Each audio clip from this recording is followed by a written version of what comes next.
my sporting events, let's say I was playing football, okay?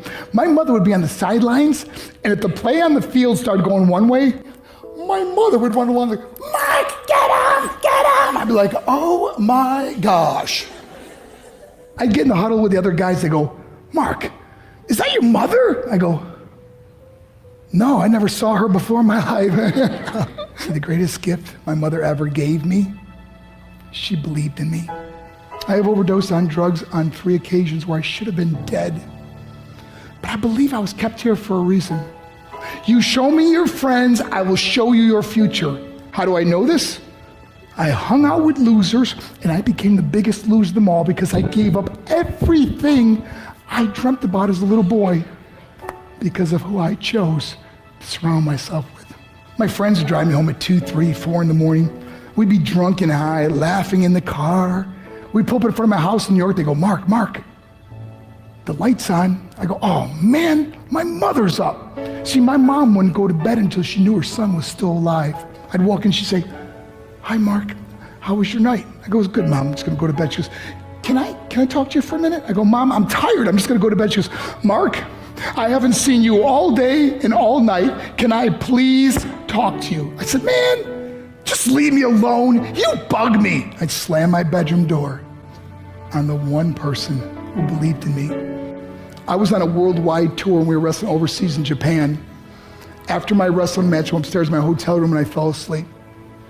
There was a knock at my door at 3 o'clock in the morning. I got out of bed, I looked through the safety window and I could see it was a Japanese promoter. So I opened the door and he said, Mark, you need to call home. There's been an emergency. I went and got on the hotel room phone. I called back to the United States and said, hey, what's going on? They said, Mark, I don't know how to tell you this. I said, just tell me what happened. All of a sudden I started crying. They go, Mark, I can't tell you. I said, just say it. They said, Mark, your mother died. I just threw the phone down. I ran out of my hotel room. I took the elevator to the lobby, and when the doors opened up, I just ran out into the street. I mean, there was no cars, there was no people. It was 3 o'clock in the morning. And I walked down the middle of a street in Hiroshima, Japan, and I remember looking up and just saying, Mom, I am so sorry. I flew home for her funeral, and I was so nervous to walk up to her casket, so I just stood way in the back. And I kept looking from a distance. I kept thinking to myself, Mom, please wake up. Please get up. And then I finally got the nerve to walk up to her. And as I got closer, I could see my mom for the first time. I mean, she was so beautiful.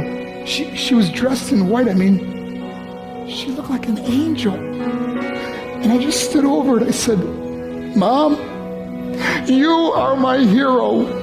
Everything I am, everything I hope to be was because of you. You loved me so much, you gave me a life. You're the only one that ever believed in me. How did I repay her? By getting drunk, by getting high, by getting stupid, by hanging out with losers? For what? All she ever wanted to do was talk to me. I wish I could talk to you now, Mom. I wish you could see what I'm doing. Why couldn't I have been a better son? We are defined by our choices. But if you surround yourself with people involved in drugs and alcohol and pills, it's a dead end. I'm not here to preach to you. I'm here to tell you I lived that life. It leads to broken hearts, broken relationships, broken dreams, and death. For what? To get high? If you have a mother or a father, when you go home, tell them how much you love them. See, my whole life was about being rich and famous. I had to be a millionaire. I had to win the race. I had to win the race at the expense of my marriage, my family, my friends. For what? To be all alone in the world? I learned what is truly important, and that is how precious this gift of life is, and our families, and how quickly it can be taken away.